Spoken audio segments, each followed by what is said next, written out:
सत साहिब सतगुरुदेव की जय। बंदी छोड़ कबीर साहिब जी की जय। बंदी छोड़ गरीबदास जी महाराज जी की जय। स्वामी राम देवानंद जी गुरु महाराज जी की जय हो।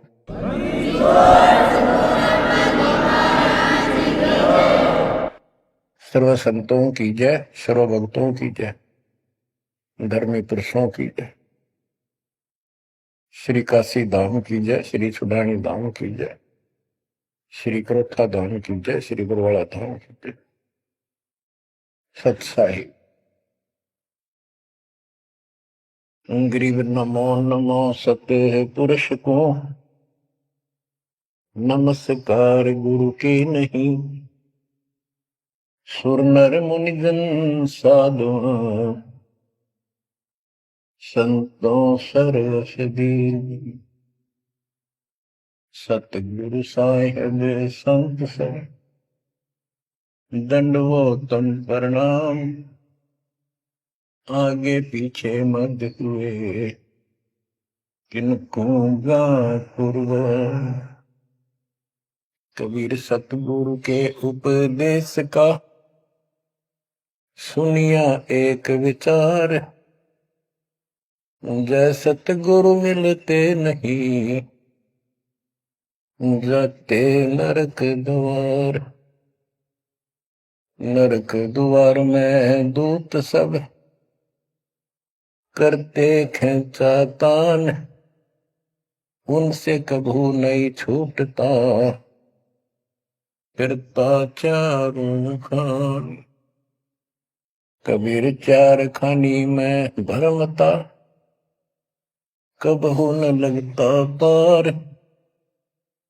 सो फेरा सब मिट गया, मेरे सतगुरु के उपकार। जय जय सतगुरु मेरे की,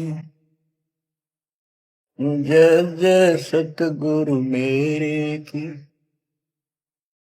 सदा साहिबी सुख से वसियो, अमरपुरी के डेरे की। जय जय सतगुरु मेरे की, जय जय सतगुरु मेरे की। सदा साहिबी सुख से वसियो, सतलोक के डेरे। निर्विकार निर्भय तू ही, और सकल वैमान। जी साधो और सकल वैमान। सब पर तेरी साहिबी, सब पर तेरी साहिबी। तुझ पर साहिब ना, निर्विकार निर्भय। परम पिता परमात्मा कबीर जी की असीम कृपा से आप पुण्यात्माओं को उस अमर लोक का, अपने निज धाम का, स्थान का, अपने असली ठोर ठिकाने का ज्ञान हुआ। बच्चों, आपको परमात्मा की अमर कथा, अमर महिमा, सच्चा ज्ञान और सच्ची भक्ति प्राप्त है। इसको सामान्य बात ना समझो, और आप सामान्य आत्मा नहीं हो। लख बर सूरा दूध ही लख बर सामद दे, लख बर की जहान में तब सतगुरु सुना दे। और परमात्मा की दूसरी रजा ये है कि गरीब गोता मारू स्वर्ग में जा पेटो पाताल। गरीब दास ढूंढता फिरूं अपने हीरे मोती लाल। देखो आपको परमात्मा ने कैसे खोज लिया। ये अपना पिता है, ये अपना सच्चा हमदर्द है। बाकी यह संसार के जितने भी परिवार है, नाते रिश्ते हैं, ये हमने अस्थायी अपना या जीने के लिए रास्ता निकाल रखा है कि थोड़ा सा ठीक ये समय व्यतीत हो जा। बहुत सी ऐसी परिस्थितियां हैं जिनको देखकर बड़ा दुख होता है, सुनकर। इस लोक का कोई भी ऐसा नाता हमारा साथ सदा नहीं देगा। अगर हम माता पिता को अपना समझते हैं, वो भी कभी भी हमारा साथ छोड़ सकते हैं। क्योंकि जिस लोक में जहां मृत्यु है, वह हम किसको साथी माने कि हमारे साथ रह जाएगा।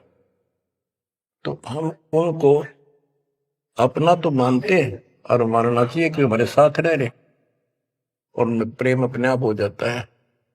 लेकिन इतना ध्यान जरूर रखना कि कभी भी यहां से जाना हो जाएगा। और सब हम नो सेट हो रहे हैं कि अभी नहीं मरेंगे, अभी तो उम्र छोटी है, अभी तो 30 वर्ष के हुए हैं, 40 के हुए हैं, 50, 60, 70, 80, 90 के हो लिए, 90 भी न सोचे अभी नहीं मरेंगे।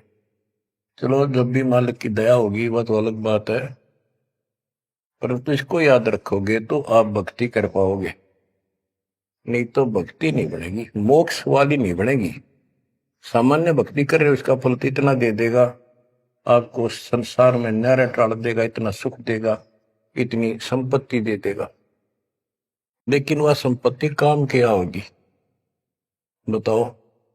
जैसे अब्राहिम सुल्तानदम के कितने ठाठ थे, राजा था, उसको उस संपत्ति जो उसके गले पड़ रही थी, उसकी जान का झाड़ बन गई थी, उसके जीवन को नष्ट कर देता वो ठाठ बाट, उससे मुश्किल से निकाला उस दलदल से। तो बच्चों, थोड़ा सा हर पहलू पर ध्यान दो। बच्चों, बिन साहिब की बंदगी गई ठोर ठिकाना ना। साहिब कौन? भगवान, परमात्मा, सारी सृष्टि का रचनार। वो परमात्मा है कौन? समस्या यहां थी अभी तक, कौन वो सबका सृजनहार है, कौन वो पाप नाशक है, कौन वो संस्कार बदलने वाला भगवान है। अभी तक ये बिल्कुल क्लियर नहीं था, किसी को भी नहीं था, आपके अतिरिक्त अब भी नहीं है। तो बच्चों, ये सब खेल परमात्मा कबीर जी की कृपा है, मेरे गुरुदेव का आशीर्वाद फला। उन्होंने अपने मुख से कहा था कि तेरे बराबर विश्व में कोई संत नहीं होगा। जब दीक्षा देने का अधिकार किया, उसके बाद भी एक आधी बार मिले, ये शब्द उनके मुख से निकले। अब उस समय दास को संत की परिभाषा का भी ढंग से नहीं पता था, इतना जरूर था, तड़प विशेष थी। और सन 1988 से लेकर 1994 तक 6-7 साल तक मालिक के अतिरिक्त मन में कुछ नहीं था। रात और दिन पागल जैसी स्थिति, पागल जैसी स्थिति नहीं था, पर कम भी नहीं था, दिन रात उसी में लगा रहता। कभी ज्ञान समझा आगे बताना, खुद अपनी कैसेट भर भर के उनकी कॉपी करा करा कर भक्तों बांटने लगा, खुद भर के। तो धीरे धीरे हमारा कारवां बढ़ता चला गया। फिर गुरु जी ने पता नहीं क्या देखा, एकदम अचानक मैं लेकर तो गया था, अन्य भक्तों को समझा बुझा के दीक्षा दिलाने, जैसे पहले भी बहुतों को दिलाई थी, ऐसे ही रूटीन में। अचानक उन्होंने आशीर्वाद दिया कि आज के बाद तू नाम देगा और तय ही इनका गुरु होगा।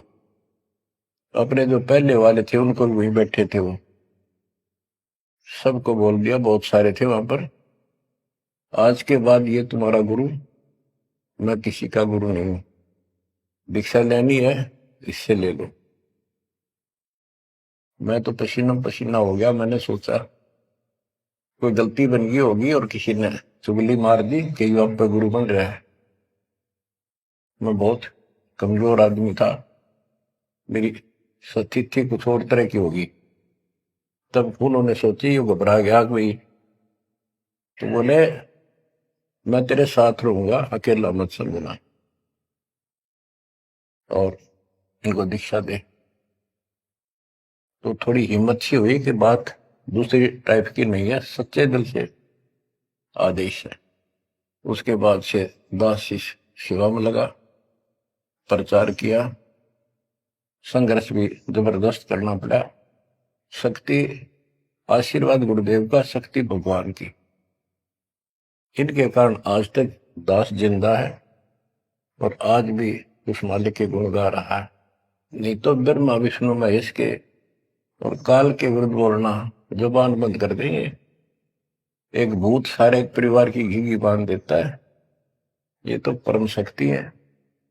लेकिन इन परम शक्तियों से भी परम शक्ति हमारे साथ है। तो बच्चों, उस शक्ति का, उस परम पिता परमात्मा का ज्ञान, उसकी पहचान अब हुई है।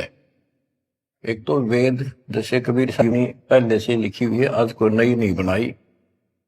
धर्मदास जी से कहा करते थे कि धर्मदास, वेद कतेब झूठे नहीं भाई, झूठे हैं जो समझे नहीं। और वेद मेरा भेद है, मैं ना वेदन के माही, जौन वेद से मैं मिलो वो वेद जानते नहीं। कहने का उनका तात्पर्य था कि वेद, चारों वेद मेरी महिमा बताते हैं, लेकिन उन वेदों में वर्णित विधि से मेरी प्राप्ति नहीं है।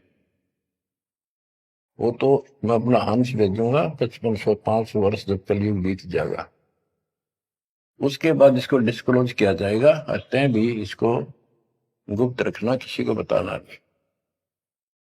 अब परमेश्वर कबीर जी की ऐसी मृदा से, सभी ग्रंथों से, वेदों से, गीता से, कुरान और पुराण से सिद्ध कर दिया है कि ये काशी वाला दुल्हा, ये वो परमात्मा है जो सारी सृष्टि का रचनहार, हमारा सच्चा साक्षी, हमारे दुखों का निवारण करने वाला, हमारी रक्षा करने वाला। अब इसके साथ साथ 6 आई विटनेस आपके सामने पेश किए, जैसे संत गरीबदास जी, धर्मदास जी, संत धर्मदास जी, संत मलुकदास जी, संत दादू दास जी, संत नानक दास बाबा जी, संत गीता दास जी। इन 6 के 6 ने स्पष्ट कर दिया, ये परमात्मा धानक काशी वाला, ये परमेश्वर है। उसकी भक्ति क्या है वो भी स्पष्ट रखिएगा गरीबदास जी ने। और मेरे गुरुदेव के पास ये संपूर्ण यूटर थे, दास को खजाना देंगे कि खर्च और आगे वर्त सबको बता। तो इन आई विटनेसों में से एक दादू साहब हैं, संत दादू दास जी। अब आपको सर्वंगी साक्षी के अंक की कुछ वाणी सुनाता हूं। गरीब जीवा दत्ता को मैंने, दक्षिण बीच दयाल, सूखा खूंट हरा हुआ ऐसे दीन दयाल। गुजरात प्रांत के अंदर भरूच नाम का एक शहर है, उससे 12-13 किलोमीटर की दूरी पर एक मंगलेश्वर गांव है। वहां नर्मदा एक टापू को 2 हिस्सों में कर देती है। तो उस टापू को पहले शुक्ल तीर्थ नाम दिया गया था, गांव शुक्ल तीर्थ। वहां पर ये दत्ता और जिया 2 ब्राह्मण भाई थे, ये आपको बता रखा कई बार। तो कहते सुख का खूट हरा हुआ ऐसे दिन का। तो अब वो गांव नहीं रहा, क्योंकि उसका आना जाना बंद हो गया, रास्ते खत्म हो गए। अब वहां वो जो परमात्मा कबीर जी के चरणों के जल से, चरणामृत से वो सूखी वट वृक्ष की टहनी हरी हुई थी, वो एक बहुत बड़ा पेड़ बन गया। और आज भी वो पेड़, उसका कुछ अंश शेष है। वह हम गए, बताया गया कि ये कम से कम भी काफी क्षेत्र में फैल गया था। अब लोगों ने काट काट के और उस वहां बोने की जमीन बना ली। अब भी वो लगभग 3-4 एकड़ के अंदर आज भी फैला हुआ है। वहां कबीर पंथियों का एक आश्रम, एक महंत वहां रहता है, आश्रम बना हुआ छोटा सा। ये आपके लिए प्रमाण है 600 साल पहले से और उससे भी पहले से ये वट वृक्ष वहां पर लगा हुआ है। तो बच्चों इसके बारे में कईयों से पूछा, जिक्र चलते हैं। कोई कहता मार्कंडेय ऋषि दातुन कर रहा था, उसने दातुन काट दी। बड़ की कोई दातुन करा करे और बोला उससे पेड़ बन गया। फिर उसको कबीर वट क्यों कहते हैं? वहां कबीर वट नाम से जाना जाता है वो तो फिर मार्कंडेय वट होना चाहिए था। तो ये बकवाद करनी है तो ऐसे ही करते रहेंगे। सच्चाई ये है जो आपको बताते हैं। गरीब नानक तो निर्भय किया वह गुरु सत जान, अदली पुरुष पछानिया पूर्ण पद निर्वाण। उन 6 आई विटनेस में से एक बाबा नानक जी भी हैं जो सिख धर्म के प्रवर्तक हैं। उनको परमात्मा उस समय मिले थे जब वो सुबह सुबह स्नान करने के लिए सुल्तानपुर शहर के साथ साथ बेई नदी बह रही है। वो 1.5 किलोमीटर 1 किलोमीटर के आसपास शहर से दूर थी, अब तो कम होगी। तो बेई नदी के ऊपर जब स्नान करने गए, वहां 1-2 बार उनकी वार्ता की, जिंदा बाबा रूप में परमात्मा गए। फिर बाबा नानक जी ने उस दरिया में डुबकी लगाई तो उनको अंदर ध्यान कर दिया, परमात्मा छुपा दिए और उनको अपस्ट्रीम में ले गए। वहां जंगल के अंदर एक पेड़ के नीचे बैठे, फिर चर्चा हुई, फिर सतलोक लेके गए उनकी आत्मा। 3 दिन तक बाबा नानक जी ऊपर रहे, सारे ब्रह्मांड दिखाए, अपना लोक दिखाया, अपनी समर्थता से परिचित कराया। तो नानक साहब पहले रामकृष्ण के कट्टर पुजारी थे। बाबा नानक जी विष्णु जी की भक्ति करते थे, गीता का पाठ किया करते थे। ब्रजलाल पांडे से वो गीता पढ़ा करते थे। उसके बाद वापस आ गए वो। उसके बाद ये सभी पूजाएं बंद कर दी, जिस कारण से उनके विरोध में सभी खड़े हो गए, जितने भी हिंदू, उनके आसपास रिश्तेदार, घर के परिवार के सदस्य। मां ने छोड़कर पिताजी भी विरोधी हो गए कि तू के पैदा हो गया। हमारे देवताओं को भी ये कहता ये भगवान नहीं है। बहुत विरोध हुआ। जो भी होता रहे, आंखों देखा मक्खी नहीं खाई जा सकती। तो कहने का भाव ये है कि झांकी वे कबीर की नानक की तीवा हुआ सिखा का गड़पड़ी कौन छुटावता। झांकी मैंने ऊपर का नजारा देखा, ब्रह्मा विष्णु महेश की स्थिति देखी, यहाँ के लोगों की स्थिति देखी, और सतलोक में जो परमात्मा की झांकी देखी, सतलोक की झांकी देखी। झांकी क्या होती है? जैसे 26 जनवरी पर अपने देश में जो गणतंत्र दिवस मनाया जाता है, तो प्रत्येक स्टेट एक लंबी लंबी गाड़ियों के ऊपर अपने राज्य की जो बहुत अच्छी योजनाएं होती हैं उनके मॉडल बना बना के और प्रदर्शित करते हैं कि हमारे यहाँ ऐसा कुछ विकास हुआ है। तो फिर ऊपर से माइक वाला बोलता है ये हरियाणा प्रदेश की झांकी है, ये गुजरात प्रदेश की झांकी है, ये ऐसे देश की झांकी है। यानी उनका नजारा, उनके क्या कुछ वहां पर है, क्या बना रखा है। तो झांकी वे कबीर की नानक की तीवा वह सिखों के गल पड़ी कौन छुटावे था। नानक साहब जी ने तो ये देखा था वहां परमात्मा को, वाह तेरे की वाहे गुरु वाहे गुरु, वाह वाह, कि भगवान तो ये है और ये ही सच्चा गुरु सतगुरु है। तो नीचे आकर भी उन्होंने यही लगाए रखी। तो उनके फॉलोवर ने नोट कर लिया, गुरु जी वाहे गुरु कहा करते थे। तो ये सब वाहे गुरु कहने लग गए। दूसरा अवसर उस समय जब मर्दाना और बालाजी दोनों इनके साथ बाबा नानक जी के साथ रहा करते थे, ये दोनों शिष्य इनके, ज्यादातर भ्रमण इनके साथ ही किया उन्होंने तकरीबन। एक दिन इन्होंने कहा, मर्दाना ने और बाला ने, कि गुरुदेव हमारे को लंका दिखाओ, जहां रामचंद्र जी ने आक्रमण किया था, चढ़ाई करी थी। तो बाबा नानक जी ने कहा कि आंखें बंद करो, फिर कहा खोलो। आंखें खोली तो समुद्र के किनारे खड़े थे, और उन दोनों से कहा कि आप मेरे पीछे पीछे चलते आओ, वाहे गुरु बोलना। ऐसे करते हुए चल पड़े, और तुम डूबोगे नहीं पानी पर, ऐसे चल पड़े जैसे थल पर चलते हैं, जमीन पर चलते हैं, पृथ्वी पर। और नानक साहब जी खुद सतनाम का जाप करने दो सरकार, तो मर्दाना नकल करने लगा, वो भी ओम सोहम जपने लगा, जैसा बाबा नानक जी उच्चारण कर रहे थे मुंह से बोल कर। तो वो समुद्र में डूबने लगा। तब बाबा नानक जी ने कहा कि मर्दाना, गुरु जो कहे वो करो, गुरु की नकल नहीं करते। मर्दाना फिर वाहे गुरु करने लगा, तो वो ठीक हो गया, ठीक से चलने लगा। अब यहां पर परमात्मा ने इनको सबको कह दिया था, जितने भी मालिक के शिष्य हुए, कि इस मंत्र को, सतनाम को और इस मूल ज्ञान को अभी किसी को डिस्क्लोज नहीं करना।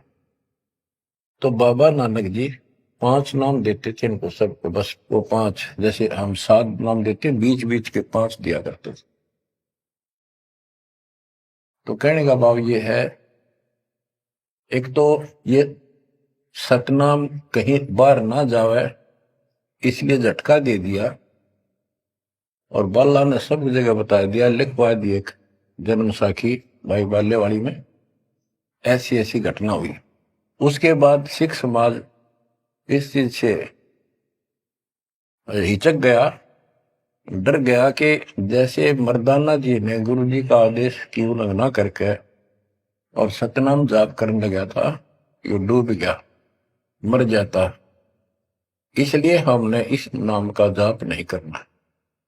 और वो मनाही न्यू करी थी कि वो समय नहीं था इसके बताने का। झटका इसलिए दिया था कि उन्हें लिखना था, वाणी में लिखना होता, जैसे गरीबदास जी ने सारा लिख रखा है, ओम सोम मंत्र जपिए, योग युगत्या दुहनी तपिए, ओम सोम मंत्र सारम, सुरती नृत्य करो विचार। तो बाबा नानक जी ने भी प्राण संगली के अंदर ये लिखा था। बाद में प्राण संगली इन्होंने कभी ग्रंथ साहब में भी बैंड नहीं किया, अलग रख दी, बल्कि जल प्रवाह कर दी थी, खत्म कर दी थी, कि कोई सिख बच्चा इसमें ये मंत्र ना पढ़ ले और गुरु जी की बात की अवेयर ना हो जाए। ये बात तो इस शकल में थी।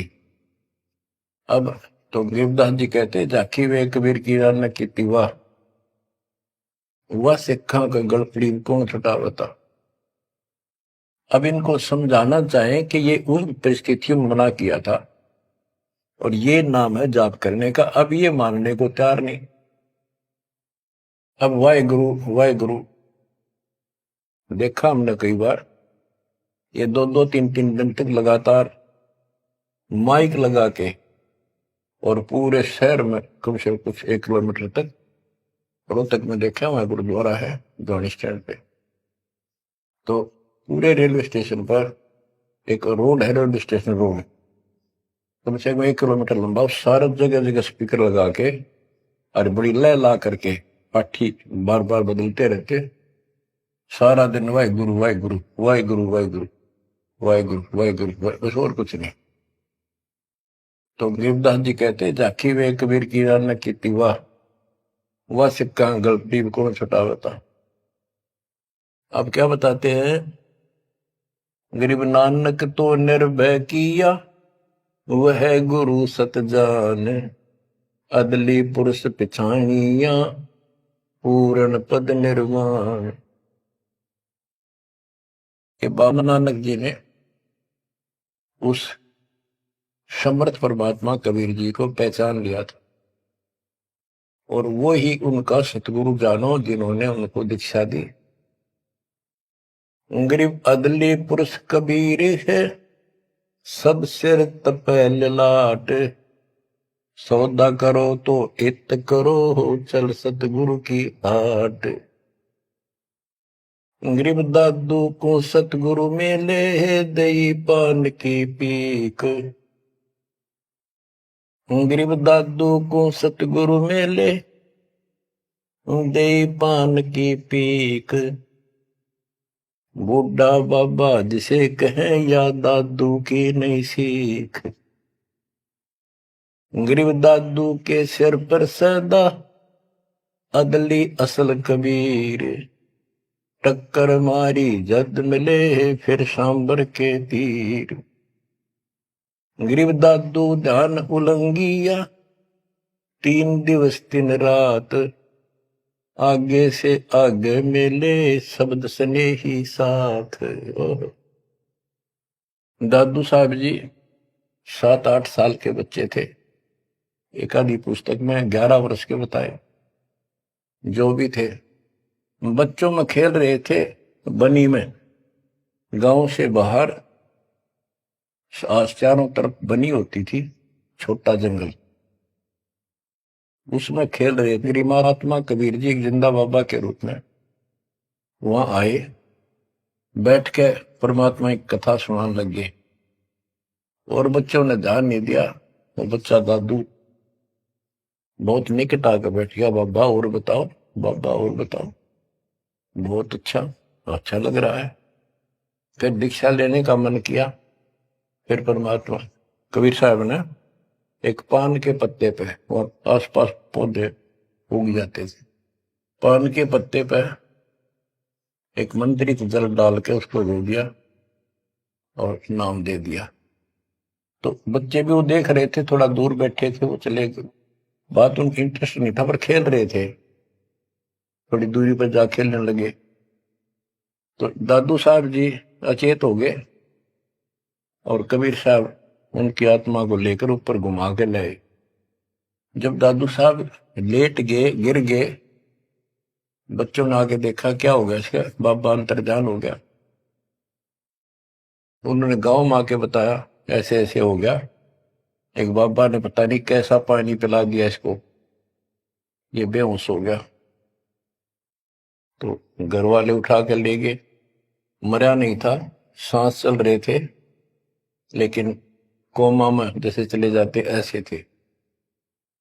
तो दादू साहब जो है 3 दिन और 3 रात अचेत रहे। तो फिर उनको ऐसे झाड़े जुड़े लगवाए, सारे कर्म कर लिए, पर वो होश में नहीं आया। फिर अपने आप बैठ के उठ गए। फिर उसे पूछने लगे आपको क्या हो गया, वो कौन था? जो एक बूढ़ा बाबा आया था। बच्चों ने बताया कि बूढ़ा बाबा था और उसने ऐसे ऐसे पता नहीं क्या मंत्र बोल कर जल पिला दिया, हम देखा थे दूर तक। तब नानक जी ने बताया वो कौन था, बताता हूं। गरीब दादू ध्यान उलंगिया, 3 दिवस 3 रात। आगे से आगे मेले, शब्द सने ही साथ।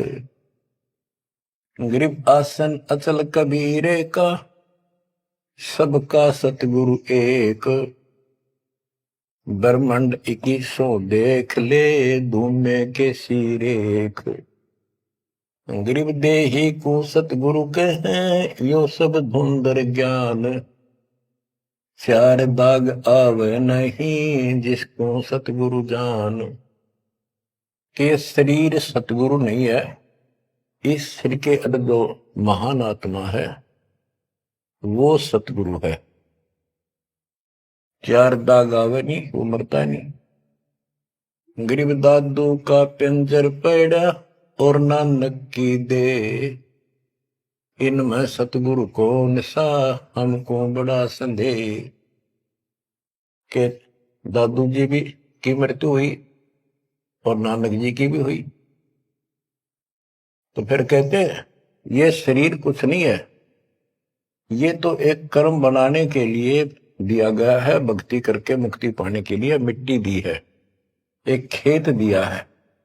इसमें जो अच्छी तरह ठीक व्यवहार करके इससे सोना उपजा लो, मोक्ष प्राप्त करो। फिर कहते हैं कोई बात नहीं, शरीर गया तो गया, शरीर तो जाएगा। गरीब खोड़ पड़ी तो क्या हुआ, झूठी सब पटीट, पंछी उड़ा आकाश को, चलते कर गया बीट। देखो, इस ज्ञान से आपके हृदय में एक दिन ऐसा हो जाएगा, आपको मृत्यु का डर कतई नहीं रहेगा। ये शरीर ऐसा है, अंदर जो आत्मा है वो अलग वस्तु है, वो है मेन चीज, मेन मुख्य है। और ये ऊपर एक कवर है, कपड़ा पहना रखे। संतों ने इसको खोड़ चोला वस्त्र भी कहा है। गरीब खोड़ पड़ी तो क्या हुआ, शरीर पड़ा रह गया तो क्या हो गया, कुछ नहीं हुआ। झूठी सब है पटीट, ये ऐसा है पंछी उड़ा आकाश को, चलता कर गया बीट। जैसे पक्षी बीट कर दे तो बीट पक्षी नहीं है, वो तो टट्टी है। इसी प्रकार ये शरीर और आत्मा की तुलना करें तो आत्मा पक्षी समझो, शरीर एक बीट, बीट इसकी पक्षी की टट्टी, गोबर। और ना समझ में आती होता है मेरे पास 2 दिन का वर्क के देख लो, शरीर छुट्टे पास है, इसमें कीड़े पड़ जा, बदबू उठ जा, सिड़ जा कति। तो इसको हम सब कुछ मान रहे हैं। क्यों मान रहे हैं? क्योंकि हम इसके छूटने को मृत्यु मानते हैं। और हम कभी, हमारा ऊपर शरीर छूटता नहीं था, मरते नहीं थे सतलोक में। वह बात हमारे छाती में धरी हुई है कि मर क्यों रहे हैं, यू गलत है। कष्ट कुष्ट भी हम सहन कर लें, कोई बात नहीं, आदमी हो गए गधे की तरह, तो यू काम और होगा, कभी भी हो सकता है। तो यहां बताते हैं गरीब खोड़ पड़ी तो क्या हुआ, जूठी से वह पटीट, पंछी उड़ा आकाश को, चलता कर गया बीट। ये तो इस अतिथि है बस यह, और ये एक दिन जाएगी। इससे पहले पहले इसमें डट कर भक्ति करो, ये जो सत साधना मिली है, और मर्यादा बनो। और ये मालिक क्या चला, कठपुतली है, मिट्टी या इसी से चल रही है। इन्होंने अपनी वाणी में कहा कि जब तक हम नहीं कहेंगे मौत नहीं होगी तुम्हारी, चाहे कितनी लंबी आयु जीना चाहो जी लियो। लेकिन इस ज्ञान से अपने आप ये हो जाएगा कि मौत हो लिया, क्यों शरीर तो छोड़ना पड़ेगा एक ना एक दिन। इसलिए केवल इस शरीर को इसलिए ना रखना कि जिंदे रहा, जिंदे रहा, जिंदे रहो तब तक इस मालिक के अमृत रस को पींदे रहा, जब तक कुछ बात। गरीब खोड़ पड़ी तो क्या हुआ, झूठी सब पटीट, पक्षी उड़ा आकाश को, चलता कर गया बीट। गरीब नामा को सतगुरु मेले, देवल दीना पेर, भक्त वसल कबीरे है, शब्द कहा हम टेर। गरीबदास जी कहते हैं जिसने नामदेव जी का मंदिर घुमाया था, उसका मुंह नामदेव जी की तरफ किया था, पंडितों की तरफ उसका पीछा कर दिया था, बैक। वो कबीर साहब हैं, वो भक्त वत्सल कबीर हैं, शब्द कहा हम टेर, खुल्लम खुल्ला कह रहे। गरीब हरदास रसायन पीवते, चोले धरे अनंत, चलती बेर पाए नहीं, धन्य कबीर भगवंत। इन वाणियों में सैचुरेटेड ज्ञान है, बहुत कोड वर्डों के अंदर है। रविदास जी के बारे में बता कि पंडितों ने उनकी बेइज्जती करनी चाहिए तो परमात्मा ने दया करी, 700 रविदास 700 रूप बन गए थे। वो प्रकरण है, अब इतना नहीं सुनाऊंगा, वो आपने पढ़ रखा है, सुन रखा है। फिर बताते हैं कि चलती बार पाए नहीं, धन कबीर भगवंत। जब मगर से सह शरीर गए तो उनका शरीर नहीं मिला था। गरीब तेज पुंज की शैल है, तेज पुंज के धाम, सेवक हैं तेज पुंज के, तेज पुंज के राम। सतलोक की जानकारी दे रहे हैं। सतलोक के अंदर सब अमर अतिथि है, सभी अविनाशी पदार्थ हैं। वहां तेज पुंज के सेवक हैं। तेज पुंज के धाम यानी नूरी, सब कुछ नूर से बना है। और तेज पुंज के राम परमात्मा भी तेज पुंज का है। ग्रीव आकार भार नहीं ठाहरे, 500 तत् मिल जाए।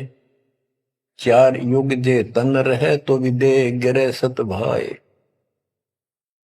कि ये शरीर रहेगा नहीं किसी का भी, 4 युग भी अगर रहा तो भी एक दिन मरेगा। ग्रीव कृष्ण कन्हैया राम को जीव कहे करतार। पिंड पड़ा इन भगवानों का, इनको देख विचार। ग्रीव कृष्ण कन्हैया और राम को जीव कहे करतार।